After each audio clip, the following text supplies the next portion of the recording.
Halo adik-adik Smart Generation, apa kabar kalian semua? Berjumpa kembali di video pembelajaran Primagama. Perkenalkan, nama kakak Aryani Astuti, instruktur Smart Tematik. Nah, pada video pembelajaran kali ini kita akan membahas tema 8, yaitu Praja Muda Karana. Untuk lebih jelasnya, yuk kita simak video pembelajaran berikut ini.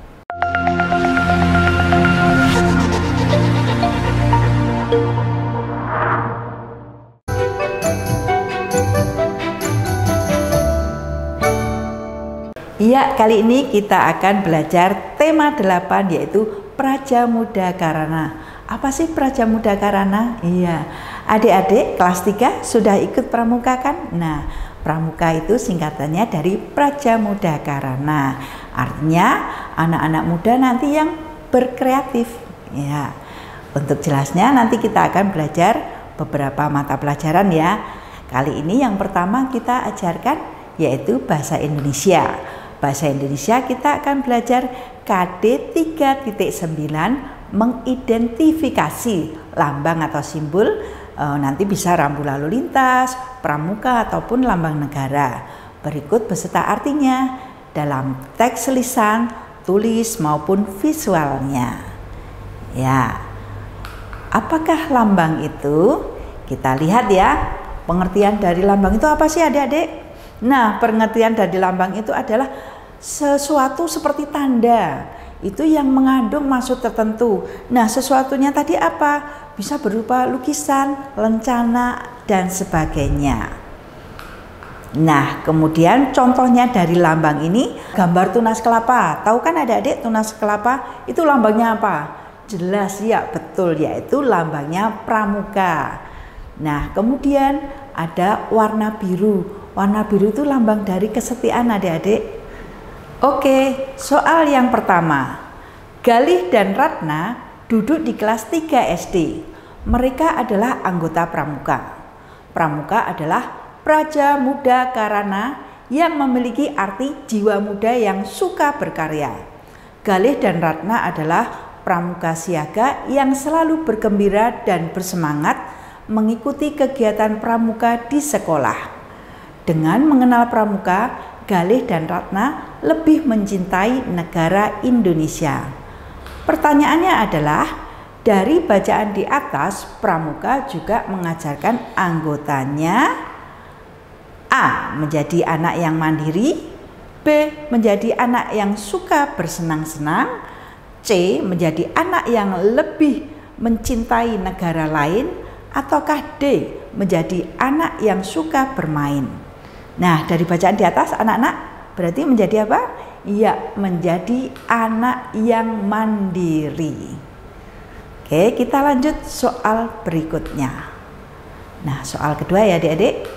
Di sini anggota pramuka sering menggunakan tongkat dalam kegiatannya. Tongkat sangat banyak manfaatnya, kecuali, ingat kecuali ya. Nah, pilihannya A. Sebagai tempat memasang bendera regu, B. Untuk membuat tiang bendera, C. Sebagai bambu runcing dalam peperangan, ataukah D. Untuk mendirikan tenda. Ingat, tongkat itu bisa untuk memasang bendera regu adik-adik? Iya, bisa ya. Biasanya ketua regu memegang tongkat, kemudian ada benderanya. Kemudian juga bisa untuk membuat tiang bendera, dan juga bisa untuk mendirikan tenda. Jadi yang tidak bisa adalah yaitu yang C, sebagai bambu runcing dalam peperangan. Itu adalah peperangan zaman dulu ya adik-adik, ketika negara kita melawan penjajah dan tidak mempunyai senjata, mereka para pahlawan kita menggunakan bambu runcing sebagai senjatanya. Oke, kita lanjut soal selanjutnya. Nah, ini ada lambang rambu lalu lintas, ada garis merahnya itu adik-adik. Artinya apa? Kita lihat ya, artinya A. Dilarang belok kanan, B. Harus belok kanan, C.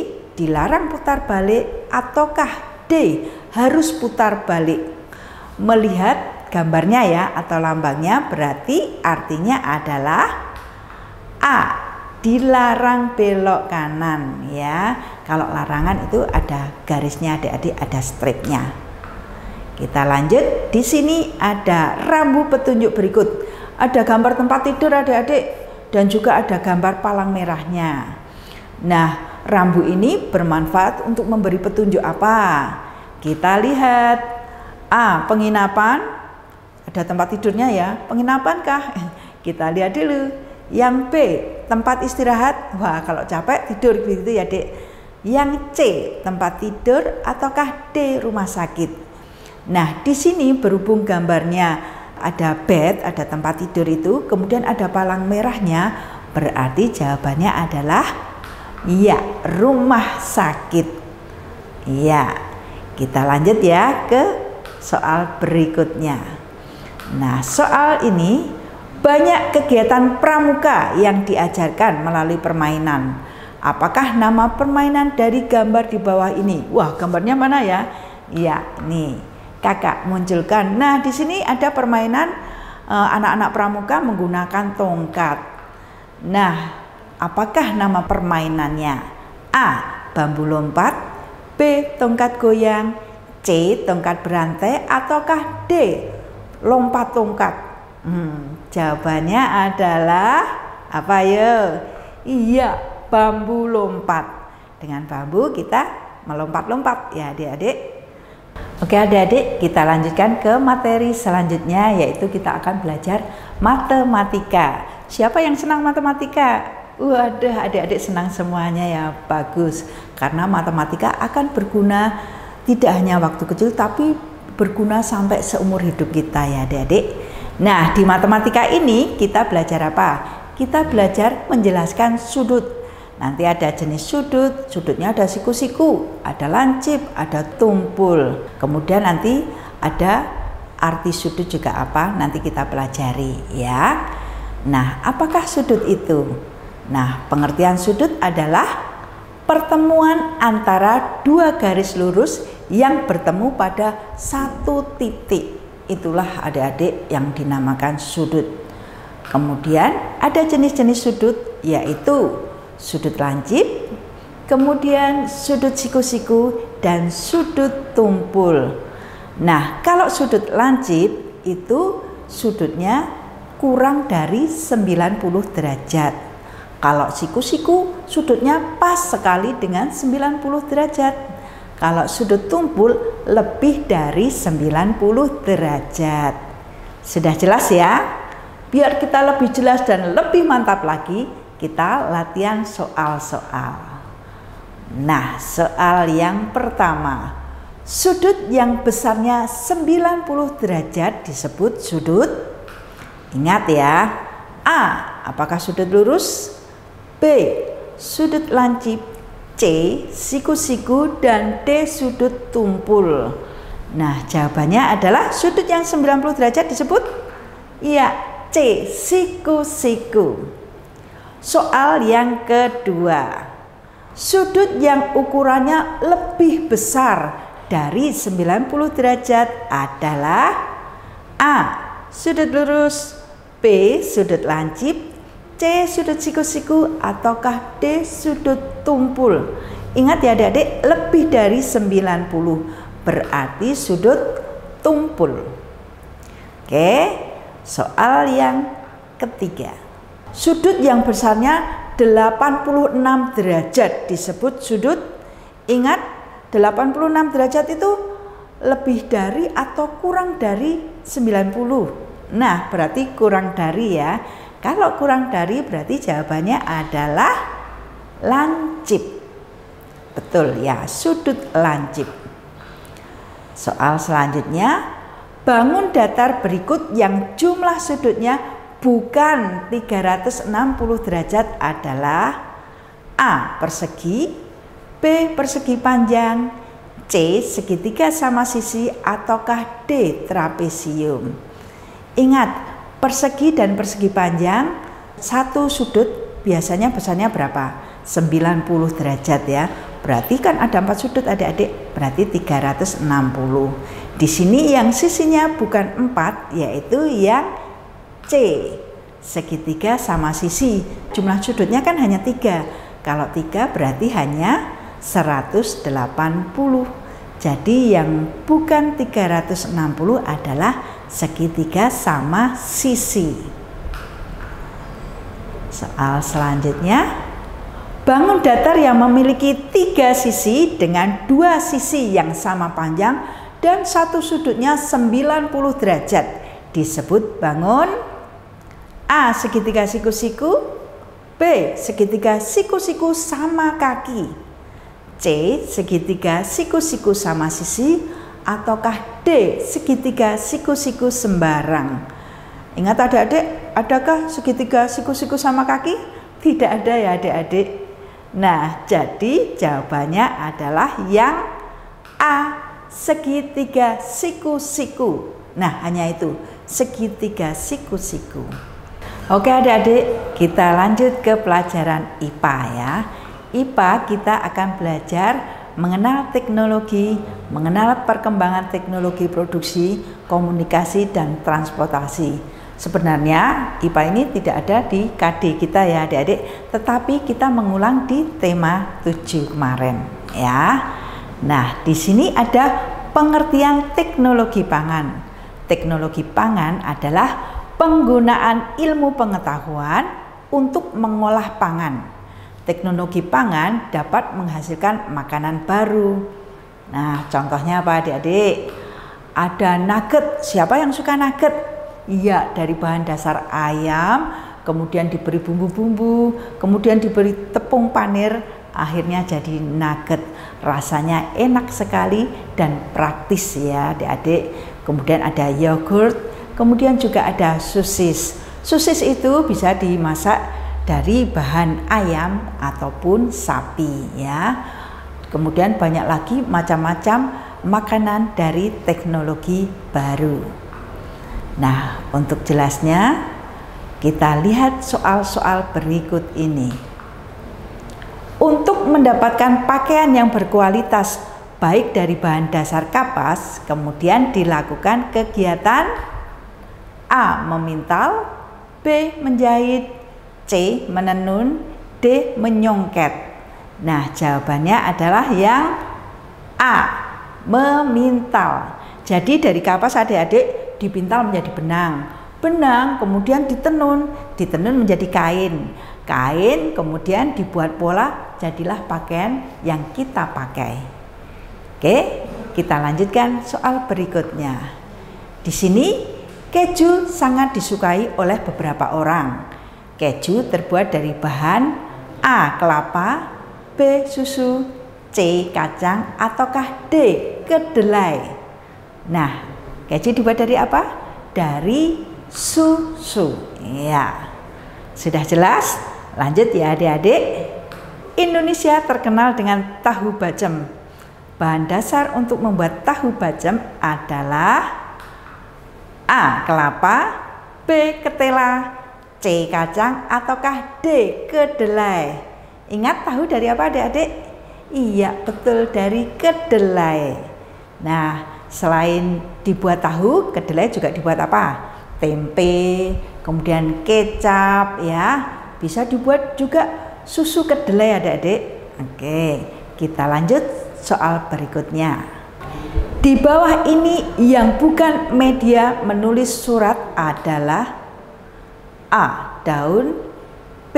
Kertas, C. Batu, ataukah D. Air.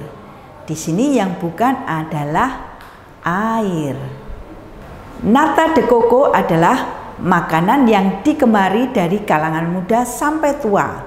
Nata de coco terbuat dari bahan A. Kelapa, B. Susu, C. Kacang, ataukah D. Kedelai. Siapa yang suka nata de coco? Nah, nata de coco ini terbuat dari bahan kelapa. Sekarang kita akan belajar IPS. Apa yang akan kita pelajari? Kita akan belajar tentang lambang pramuka, manfaat pohon kelapa, berbagai jenis atribut pramuka, tanda kecakapan khusus pada pramuka. Nah, sekarang kita lihat dulu lambang pramukanya tadi apa adik-adik? Yaitu tunas kelapa. Mengapa pramuka dengan lambang tunas kelapa. Iya, tunas kelapa itu merupakan cikal. Cikal itu artinya generasi ya adik-adik. Nah, adik-adik adalah generasi muda. Nanti yang bakal melanjutkan generasi-generasi tua. Kemudian mengapa buah kelapa ini? Karena buah kelapa itu mampu bertahan lama dan juga bisa hidup di mana-mana. Selain itu adik-adik, pohon kelapa itu dari akar sampai buahnya itu berguna semuanya ya. Batangnya bisa untuk bahan bangunan, daunnya bisa untuk sapu lidi yang gagangnya itu. Kemudian kalau helai daunnya itu bisa untuk membuat kulit dari ketupat ya. Kemudian buahnya ini airnya bisa untuk kesehatan. Kemudian dagingnya bisa untuk masak. Kemudian tempurungnya ya, tempurung atau batok itu adik-adik, itu bisa untuk cetakan gula Jawa. Kemudian serabutnya bisa juga untuk bahan bakar di pedesaan ya. Siapa yang belum pernah lihat pohon kelapa? Kakak yakin semuanya pasti sudah pernah melihat. Oke, kalau begitu kita lanjut ke soal-soal saja ya adik-adik.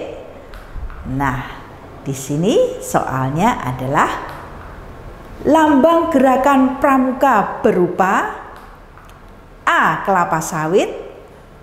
Tunas kelapa, C. Tunas pisang, ataukah D. Kelapa muda? Kalian pasti semuanya sudah tahu jawabannya, yaitu betul, tunas kelapa. Oke, kita lanjut ke soal berikutnya. Nah, di sini ada soal rumah sakit Damai Sejahtera, kemudian ada panah pasar ikan, kemudian ada taman kota, itu ada panah-panah yang menunjukkan ya adik-adik. Nah, rambu di atas termasuk jenis rambu lalu lintas. A. Rambu peringatan, B. Rambu larangan, C. Rambu perintah, ataukah D. Rambu petunjuk? Nah, di situ kan ada tanda panah-panahnya ya adik-adik. Itu adalah merupakan rambu petunjuk. Nah, anak panah yang menuju ke atas artinya rumah sakit Damai Sejahtera itu lurus. Kemudian kalau pasar ikan itu lurus ke kanan, sedangkan taman kota itu lurus ke kiri. Sudah jelas ya adik-adik? Kalau sudah jelas, kakak lanjut. Nah, lampu yang berarti kendaraan harus berhenti adalah, kalian sudah tahu kan rambu-rambu lalu lintas di jalan ada 3 ya. Ada hijau, kuning, dan merah. Nah, kalau yang harus berhenti adalah yang A, lampu hijau menyala, B, lampu kuning menyala, C, lampu merah menyala, ataukah D, lampu biru menyala. Ingat, yang berhenti adalah yang C, lampu merah menyala. Nah, ketika lampu merah menyala adik-adik, kita jangan ngebut, langsung berhenti dulu ya, supaya tidak terjadi kecelakaan. Sudah, kita lanjut soal berikutnya. Arti lampu lalu lintas ketika lampu hijau menyala adalah, ya ini jawabannya, kendaraan boleh melaju adik-adik. Kalau hijau kita melaju. Kalau kuning itu kendaraan harus bersiap-siap. Sedangkan kalau berhenti tadi apa adik-adik? Merah ya. Kalau kendaraan melaju pelan-pelan itu sebenarnya tidak ada adik-adik. Kalau kuning itu bersiap-siap malah untuk berhenti. Jangan bersiap-siap untuk menerobos jalan ya. Oke, kakak lanjut. Nah, kelompok pramuka berusia 11-15 tahun dinamakan pramuka. A. Siaga, B. Penegak, C. Penggalang, ataukah D. Pandega? Nah, kalau adik-adik pramukanya termasuk apa? Kelompok pramuka siaga ya. Siaga itu berumur 7-10. Berarti kalau 11-15 adalah yang penggalang. Nah, ini termasuk yang kelas 5 atau 6. Kemudian yang kakak-kakak SMP itu penggalang ya. Oke adik-adik, kita lanjut ke pelajaran PPKN. Nah, di PPKN kita akan belajar apa? Kita akan belajar KD 3.1, yaitu memahami arti gambar pada lambang negara yaitu Garuda Pancasila. Adik-adik udah tahu ya gambar Garuda Pancasila? Nah, inilah gambar Garuda Pancasila.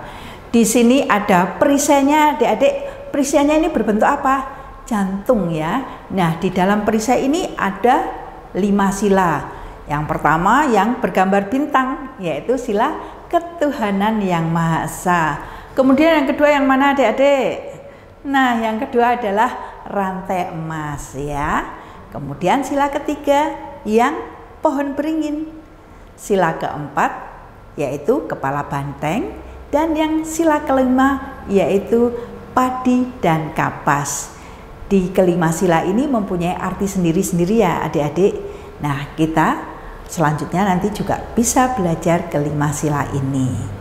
Oke, biar kita lebih mantap, kita latihan soal-soal. Nah, soal berikutnya. Bentuk perisai yang menggantung di leher burung Garuda menyerupai, tadi menyerupai apa? Apakah menyerupai hati, ginjal, paru-paru, ataukah jantung? Nah, sudah tahu ya jawabannya tadi? Kakak sudah jelaskan bahwa perisai itu menyerupai jantung. Jadi jawabannya adalah yang D. Oke, kita lanjut ke soal berikutnya. Di sini ada soal tulisan pada pita yang dicengkeram burung Garuda adalah, tadi adik-adik sudah lihat kan gambarnya, tulisannya apa yuk tadi adik-adik? Kakak yakin sudah tahu semuanya juga ya. Nah, tulisannya adalah Bhinneka Tunggal Ika. Karena tadi kita sudah lihat dan kakak yakin adik-adik juga sudah tahu. Kita lanjut ke soal berikutnya, yaitu di bawah ini yang merupakan simbol sila kerakyatan yang dipimpin oleh hikmah kebijaksanaan dalam permusyawaratan perwakilan adalah, ini gambar A, apa gambarnya? Rantai. Yang B gambarnya pohon beringin, yang C gambarnya adalah kepala banteng, dan yang D adalah padi dan kapas. Masih ingat sila-sila Pancasila adik-adik? Berarti yang memakai kalimat musyawarah, kata musyawarah apa yuk? Iya, berarti yang kepala banteng ya. Kalau yang rantai itu sila kedua, kemanusiaan yang adil dan beradab. Yang B, persatuan Indonesia. Yang D, keadilan sosial bagi seluruh rakyat Indonesia. Sudah hafal ya kalian? Yakin, kakak yakin kalian sudah hafal. Oke, kita lanjut soalnya. Yang termasuk pengamalan sila persatuan Indonesia adalah A, gotong royong, B, bermusyawarah, C, berlaku adil, ataukah D, suka menolong. Ingat persatuan berarti bersatu ya. Bersatu itu adalah yang A, gotong royong. Kalau bermusyawarah berarti kita mengamalkan sila keempat. Kemudian kalau berlaku adil kita mengamalkan sila kelima. Kalau suka menolong kita mengamalkan sila kedua ya, yaitu tentang kemanusiaan. Oke adik-adik, kita lanjut soal yang kelima. Di bawah ini yang merupakan simbol sila persatuan Indonesia adalah A, rantai, B, pohon beringin, C, kepala banteng, ataukah D, padi dan kapas. Ingat, persatuan adalah yang B. Iya. Demikian adik-adik Smart Generation penjelasan mengenai tema 8 Prajamuda Karana. Semoga bermanfaat untuk kalian semua. Sampai berjumpa di video pembelajaran selanjutnya. Ingat, jangan lupa subscribe channel YouTube kita dan bunyikan lonceng agar tetap update video kita. Primagama siap, Primagama smart, Primagama terdepan dalam prestasi.